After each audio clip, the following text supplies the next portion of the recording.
Yeah. For you.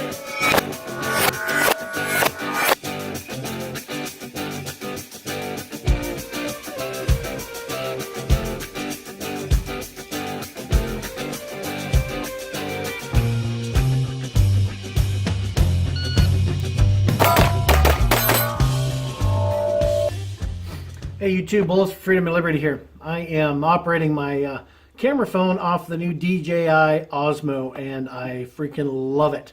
So it's going to be a lot more steadier.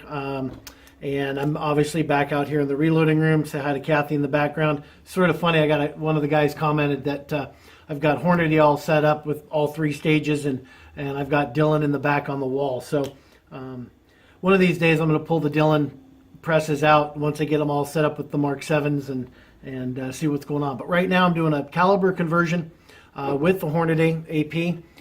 Got a match coming up this weekend. Want to make sure. Last night I cast about 2,500 rounds, and I've got another 2,500 here with the 175 grain hollow point. And using my $5 Bed Bath & Beyond basket, it makes it great. I can just reach on in and get it all set up. But what I wanted to talk about real quick was the issues that the Hornady guys have. And one of the issues, the major issue, is on the case feeder. With the pivot arm, there has been the number one issue I've struggled with is the flexibility of the pivot arm bracket. What I found is that the pivot arm screw will come loose, which would cause the push rod that comes up when you're activating the RAM, and it comes up and it activates that case feeder to lock over and pivot. If this is out of whack, or if this is out of alignment, there's a plastic sleeve inside here that I was struggling with, and come to find out it was all because of the flex in the pivot arm on the Hornady lock and load, especially on the AP plant. Now, as you can see, I've got the bar right here for the bullets. I don't use that because Hornady hasn't come out with a 356 yet or a 401, so I just hand stack all my bullets. Not a big deal. But the other thing is that you can see here is the little black guide. So when you bring the RAM up, and the case, especially with the 9mm, because the 9mm are so small that the cases would just flop all over the place and get into your bins and get in wherever it is that you're at. So they've came up with this innovative cup that slides up onto the drop arm for the case feeder. Works flawlessly. Love it. So you can adjust it up and down. The other thing that they've done is to take take the flexibility out of the pivot arm. Before, I actually, right here between the tube and the bracket, I actually put a piece of PVC, and that didn't work too well, so I got a piece of 1x1 aluminum and mounted it up in there. Went back onto YouTube, because we learned so much from YouTube, and that's where I got the idea for the aluminum stack, but that didn't work well for me either. Hornady sent me, I called them up and said, what are we doing about this, you guys? I've got multiple presses. You know, I load thousands of rounds a week. They sent me this bracket, and the original screw mount, as you can see here, is still there. But what you do is you drill these additional 2 holes, lock that in, get that dialed in, and buddy, that, I'm telling you what, guys, that is rock freaking solid. I love it. I've gone through now about a little over 4, maybe 5,000 rounds in the last week or so, and 0 issues. The only issue left that I've got to address now is the bulge factor on the GF, the Glock fired brass, so the GFBs. I get a lot of range brass that I process. In fact, I've got 9, 10, 11, 12 5-gallon buckets sitting over here in the corner that I still got to sort. Everything from the garbage 380, which God forbid, why is that round even there, to the 9mm 40, all the way up to 308. So I'm looking to either build or get a Full Lead Taco sent me a message this morning on Slack if I tried the new Shaken from Midway USA. I ordered mine the other day, and should be here Monday. So I've got a lot, but I'm looking for more of a commercial grade sorter with close to over 1 million brass right now. Really want to get them separated out. I'm getting ready to set up my portable concrete mixer, and the Frankfurt Arsenal. I'm going to try the wet tumbling for now because I'm tired of the dry. So there's a lot of changes that I'm working on right now, but here's my coffee chat. Anyways, I'm converting over to 40. I just got done doing about 5,000 rounds of 9mm for the tactical Tupperware.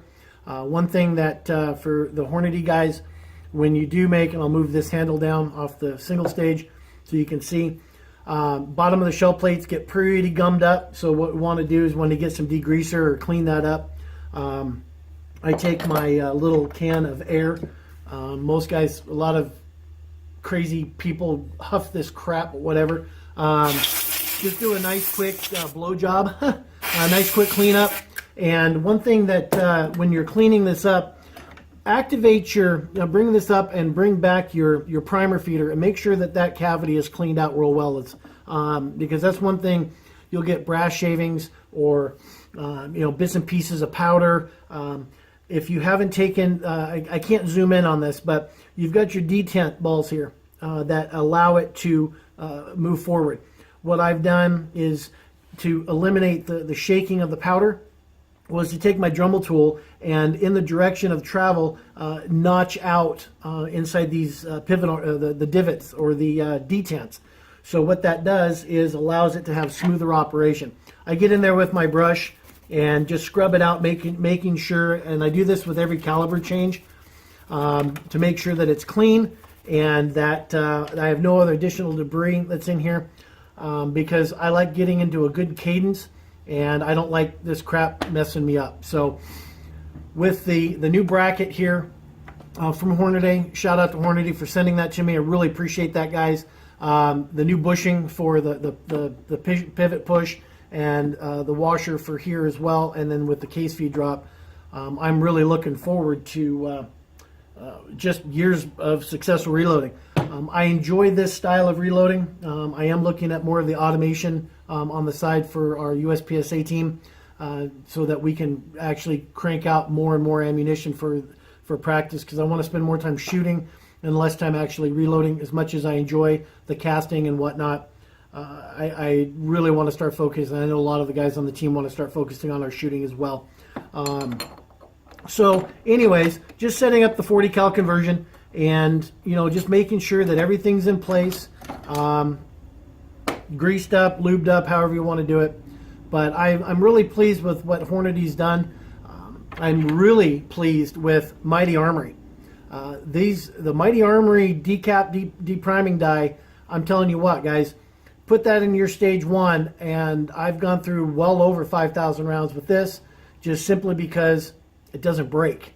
This is amazing. So I put that in my stage 1, and then I take out the depriming pin off of my sizing die so that it allows me to go ahead and just resize it. So again, the one issue I'm struggling with, which I'll be rectifying this weekend, is the Glock fired brass, and I'll be doing the debulging, and I've got a new idea on how to set that up to where I can just crank it through on my brass processor, similar to the Swaging kit with the tube that's going to come out, so I can just sit there and crank it out.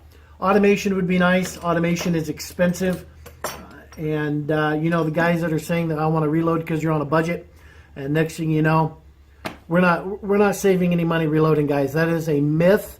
That is a farce. You spend more money and on gadgets and things that make your life easier to make this more enjoyable than you'll ever imagine. So for those of you that are new to the channel, you'll find out that you don't save any money reloading. You shoot a lot more. So whether you've got thousands of pounds of brass or thousands of pounds of lead sitting out in the back shop, or you're trying to source it, or you're casting your own, or reloading your own, and you're paying $60 for every 500 rounds of Rainier or whatever bullets you're shooting, you end up shooting more. So I want to give a shout out to all the new subscribers. I do have a pretty exciting giveaway coming up this month. I'm going to announce it here this next week. March is a pretty busy month for us, but I'm trying to spend as much time out here as I possibly can. So thank you to the new subscribers. I think we're up to 220, 230, and I appreciate every single one of you guys tuning in, giving me the feedback. If you want more information on powder by the pound, hit me up. I can give you their link, let you get in contact with them. Tell them that Bullets for Freedom and Liberty sent you. I know the girls there in the main office, they really enjoy hearing that. We're sending a lot of business their way. I'm not sponsored by them. They just put out a great product. I love their peanut butter jars. I love the way they package it. It just makes it a clean process and no bags. But guys, don't forget, arm yourself, educate yourself, and for God's sakes, defend yourself. We've got a big fight coming up. I hope you're all ready. Look forward to seeing you out on the range. You guys take care.